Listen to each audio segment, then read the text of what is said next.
What's up, friends? So I had a very candid conversation with Faith is a Substance on her YouTube channel. She does have the long form interview, the exclusive content to it. So if you want to see the entire thing, sure, you can go over there and watch on that. And there's a link inside of the comments in this video. Family.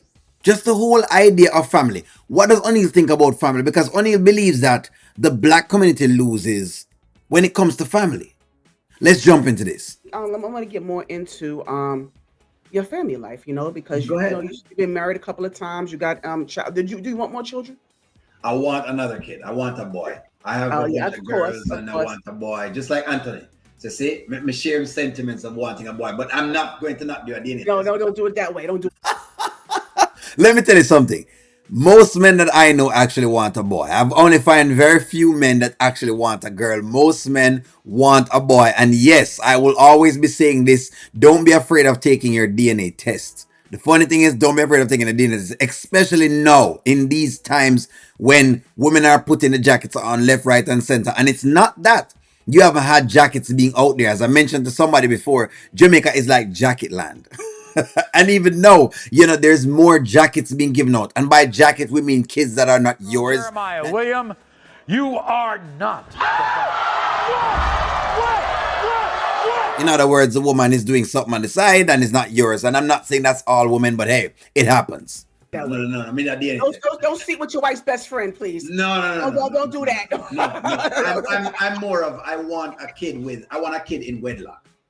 Yes, yes, I'll put it that yes. way. So that's Yes. what my thing is. That's Amen. the thing. I get it. So if I can't get that, and I don't want it at all. So I'll You know that's interesting though. And I found that I've talked to a lot of other men like myself, and they actually do want the same things. Contrary to how women believe that, men don't really and truly want to be committed, and we're not interested in family, and all we're thinking of is just to get the pum pum and move on. But really and truly, men are actually looking to have, a wife, and actually, trying to get kids and those things. It's quite interesting. And again, that's why I point to marketing, and I said a lot of things are marketed to us all. Like a lot of things are marketed. Even that is marketed. Where women actually believe that men are just coming around just to sleep with them and have nothing else to do with them. And that's one of the biggest marketings that happen in the black community. If you listen to even a lot of women talking, it's about men ain't being ish. This my man ain't ish. The guy ain't ish. He ain't ish. And that's pretty much all you hear.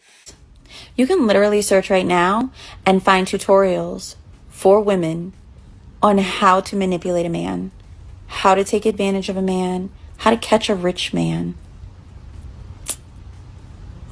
But men are bad. Instead of these point of views that yes, a man actually wants to be married and they want to have some kids, and that's about it. that's the difference with marriage. Mm-hmm. So let me ask, because I want to learn more about and I don't want to pry too much, but it'll be messy at the same time. So That's okay.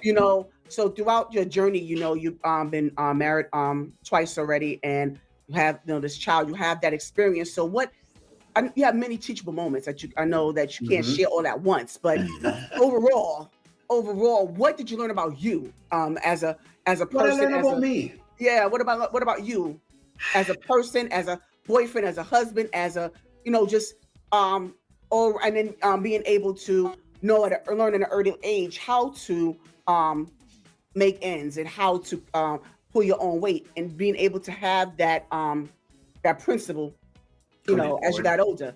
And so, and having all the sex escapades and all that Mm-hmm. stuff. So how did that You learn overall that.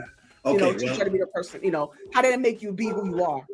Well, I'll say this. The first thing I learned was that we're very like I was saying in the beginning when we were talking about like just the whole idea of me being nine and being promiscuous. It was in that first marriage that I kind of started to learn how cultured I was. In other words, what the culture had been doing to me as a person.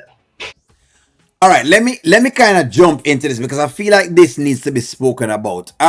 There's a lot of times that people try to, even now in Jamaica, people are still trying to say that the music does not impact the youth, and it does, because again, when you're having music videos and you're having, different artists that are coming to the fold and that are saying, and they're not the majority, by the way, they're really and truly the minority. When they come to the fold and they're not pushing family, why would you want to actually have a family then? That's the thing. Why would you not frown upon a family? You know, why would you, even though you deep down want to have that, eventually just not have it? And I point to, again, that level of programming and that level of marketing, because I feel like that's exactly where the marketing happens. The marketing happens in the music and the visual, because of course you're getting the audio and the visual. I always bring forward the song of Gallus culture. And Gallus culture is basically just, hey, you have a lot of women.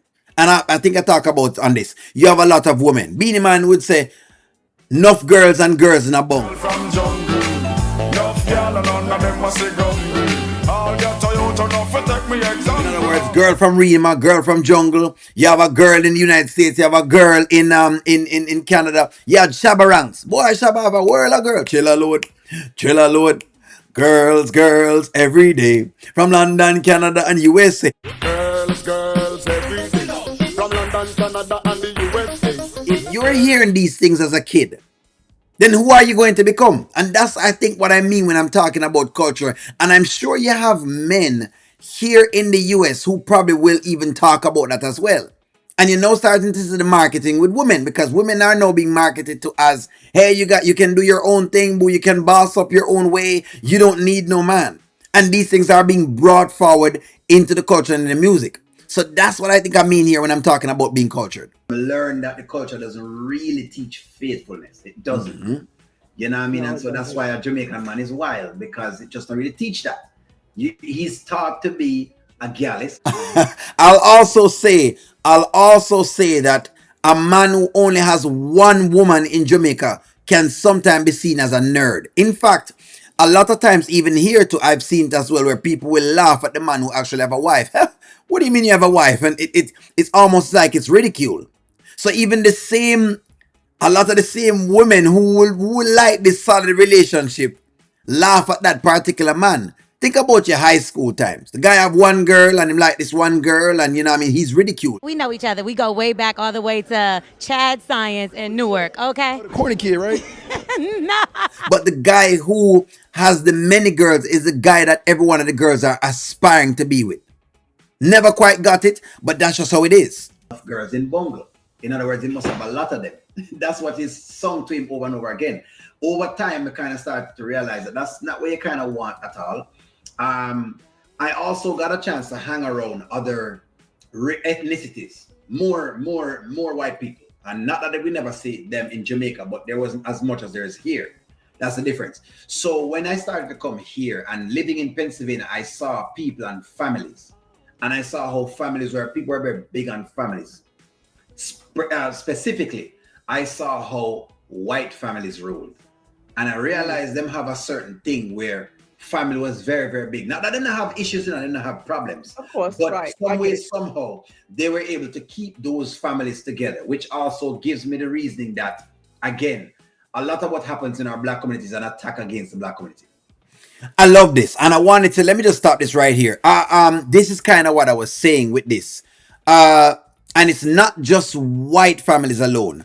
I've seen as well to, and I've experienced with Asian families, some what do you call it, in terms of Chinese, Indians, you see it with whites, in terms of Europeans, right? Even while traveling the world, I noticed that the family is just different versus, say, for example, in the Caribbean, or in the US, where you have black Americans, or you have the Caribbean, or you have Africans. There's something that family is just not put together properly. There's more disloyalty, or there's lack of unity among the black populace. And funny enough, I don't think that you don't have, it's not that you don't have, let me see if I can put it this way. It's not that you don't have this happening in the other groups, ethnic groups, but it is that you don't see it on TV as much, or in the media as much. That's another piece of the puzzle, is that you don't see it in the media as much. What you see in the media is an absent father, which is pushed on you on most of the series, and a black woman being upset because the father is not around, and the mere fact that he's no good, and the mere fact that he's a deadbeat. That's exactly what is marketed to you. When I speak of marketing, those are the things I'm talking about. You never see a bunch of episodes of a black man taking care of a family, and him being there all the time, and he's, being the best that he possibly can be. You remember the 90s when they had like all these dads on TV? You know, you had Carl Winslow and you had Uncle Phil, and you may have had the Bill Cosby and do you remember those times? And when they were trying to bring the whole idea of the black dad back, that's pretty much gone again. There's where I'm coming from. And it's not that we haven't had these issues of men being ran out of the house from before. Because y'all know the history of here in the US in itself. And don't feel strange about it, because some way, somehow it may not be the same thing that has occurred in, say, for example, Jamaica, but some way, somehow it's still there. What is causing that to be there? Those are the questions I think we need to be asking. And I don't want to make it seem like it's terrible, Yeah. but that's really not true what it is. It is to break families apart, which is exactly what O'Neill is for families. I'm pro-family, pro-black family. Because I've seen exactly it on different scales. I see exactly what it does for those families. I see exactly how the family is able to send kids to school, how kids go to college, and how people, how you have a mother in the house and a father in the house, and no one is greater than the other. They're just there to do different roles. So that was something that I think that kind of highlighted a lot of those things to me. So I had to learn that while being here, I would say. And that's interesting, you know what I mean? And that's quite interesting that I had to learn it that way, because of course I just kind of felt like because I remember my family, I had a lot of women in my family. No, sure, to go see my father, I would go see him. But on a more regular basis, there were more women around than there were men. I think I had a stepfather at one point in time, but he was kind of up in age. He never really cared for raising any kid at that point in time. So he have an influence, but he don't really have an influence. It's almost like he was upset at being a stepfather, which, hey, I don't wrong him either, I guess, because it's not your kid. And, but it is what it is. You get the woman, you come with the kid. So those are even some pointers there as well. Okay, so that's my next question too, because how did you learn that? Because you went from one extreme to the next. You went from How I learned that. being promiscuous. You putting yourself out there. And yes, as you get older, as you mature, you would think that would die down. So you decided to settle down, but and so kind of in a sense, I mean, I'm glad that you took this role, but I'm disappointed at the same time, but not in the sense that the fact that you said that you use the black family unit, I mean the white family unit as a model, and not many black families have that type of. I mean, not saying they don't have that type of unit, but there's so many broken homes among the black families. It's so common to where you modeled after a white family. So it's disappointing, but it's prideful at the same time, I should say. And that's the thing. So there's something that we will have to do. That's something we're gonna have to work on. Because and that's kind of what I was kind of trying to allude to in this interview. You may just have things that your race needs to work on, and that's just simple as it's just plain and as simple as that. And one of the things that we have to work on, I feel like, as a black populace, is family. We just have this thing of family that we have to work on. It's something that we have been lacking, and it is something that is pretty much going against us at this point in time. No one wants your family to pretty much come together, because of course you are much better and you have more strength in your numbers. So of course it makes sense for the system to try to buck against you. And until I think our black community kind of understands that, and again, that kind of alludes back to the previous video that I made, and I spoke about the whole idea of the perceived black American hate, because I want to call it perceived, because I think that both sides are getting the same thing. When the Jamaican or the African comes here, they're believing that the black American think that they're better than them, and then the black American is thinking that the Caribbean or the African is better than them as well. And there's a perceived, what is causing that flux? Who is causing this particular drama to be among these people? That is a question. And that is where exactly that whole idea of the family thing coming. That's that family dynamic again. But hey, I mean, I look at it this way. I think that every ethnicity has something we want, and we have something every ethnicity wants. And so I'm okay with knowing that somebody else may have something that I can learn from. Like, like, for example, do I find sometimes like the American culture can be individualistic, where it's like, hey, it's me, I'm the star, I'm shining, which can be seen as, geez, you're pompous, you're cocky, or whatever it is. But at the same time, it's a good trait to also have, because you need some confidence. Of course. So that's what I'm saying. In other words, that it's almost like one of those things where you kind of have to work with, and that's why I keep saying that the black family is really under attack. Because really and truly, we have been under attack. Like, for example, I'll give you this. Even though I love my mother, and she know me love her down to the earth, me love her a lot. For years, my mother didn't make it seem as though my father was a dad. Oh, really? Yes, yes. And funny enough, the funny thing is, I've grown up and I've been able to have the pleasure of to be a father to my daughter.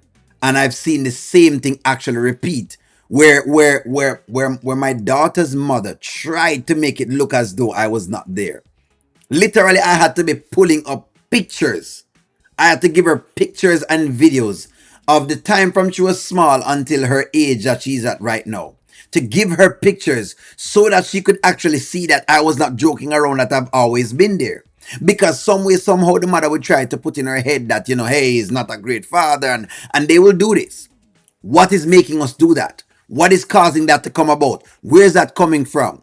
And I see it happen all the time. I give it just as my example, but I see it happen all the time, even when men are pretty much trying. As a man, growing up, I've come to see that. Look inside of even society right now, and if you were to probably say Google, what the black family, makes, or what a black man makes, the average earning of a black man is probably about $40,000-$50,000. That's what he makes. You know what I mean? But now you have a lot of marketing going around now telling you that a man is not good if he's not making $100,000. Well, hey, I mean, what that says about a black man? What exactly does that say about a black man if all him can make is $40,000 or $50,000? So what if that's what he makes? Why should that be a thing? But now now they're telling, right, the modern day woman that, hey, you should be going for that at all. That is the least of whatever it is. You need to be going for the man who is making $100,000, $120,000, $200,000. That's what's being pushed to our young girls. So if that's what's being pushed to them, then the man that make $50,000, and even though he might want to take care of his child, will never be seen as a good man.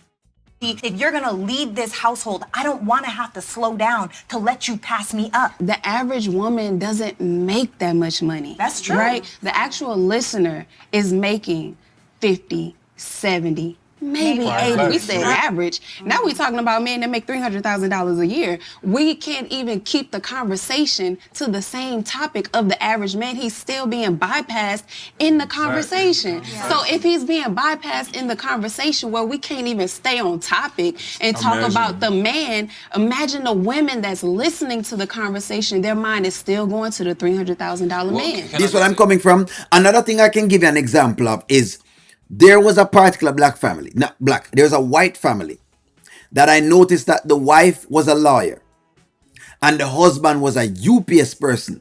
Okay? Wife was a lawyer, husband is a UPS driver. And they made it work. The wife loved her husband working at UPS and she don't mind. And I observed families like these and I said, you know what? This is so tough, because if this was pretty much a black family, she would have said, I'm just giving exactly a lot of time where you get. Should have said, well, you know what, I'm too good for him at this point. Let me go get a man that's on my level. I think a UPS driver is not on my level. Here's the thing. I've tried the whole dating dudes on my level in college thing. What is your They're narcissists. Yeah, it might be earning a nice living or, whatever it is, but I don't want a UPS driver. The status is not there for me at all, which is exactly why I show you guys that status and classism is something I feel like they have entrenched into the black populace. Since you don't have skin color to be better than your black brother or black sister, let's use money then as a way of doing that. I have more money than the girl in the ghetto, so guess what? Because I have more money than her, I'm better than her. Do you follow where I'm coming from? And those are some of the things I'm talking about. Is the marketing, and I'm showing you the marketing in itself. Like I said before, in that white family, they were quite content. They married for years. Husband, that's what he does. The wife never bothers him every day to tell him that he needs to go get a degree, or he needs to go get another type of job, or he needs to be moving up. She's fine with him working as a UPS driver. But if that were a black man, it would be treated a little bit different. How can he, what? He's a UPS driver. What kind of man is that? That's what I'm talking about. Yes, because you say he's not good. He's not good at all. He's not a good father. He's not do this. He doesn't do that. He doesn't do this. He doesn't do that. He's not a good man. But he's done these things. And that's why I would argue for like a lot of things in the skits. When you see me arguing those things, it's because I've experienced those things. Where my mother does say, no, do not. you know, But I'm glad you right. But I'm glad you found out the truth as you got older. You found out the exactly, truth exactly. So for you would yourself. have to, so as you grow older now, you start realizing, but it takes a while for guys to realize this sometimes. It takes a while for them to see these things. You know what I mean? Like they would have to go somewhere else to see it or so. You know what I mean? Like, you know, they'll just give them that. It's tough that I had to come to like a PA, but maybe a part of it was because I was so, I would say, disattached from Jamaica that I had to observe other things. In other words, you're not just in like a routine. You're not just in like a cycle, a spinning cycle going around. So being in Pennsylvania, my eyes were like, okay, you're more alert because it's the unknown. So now looking at the unknown, what do you see? That's the question, because that's what my mentors always told me to do.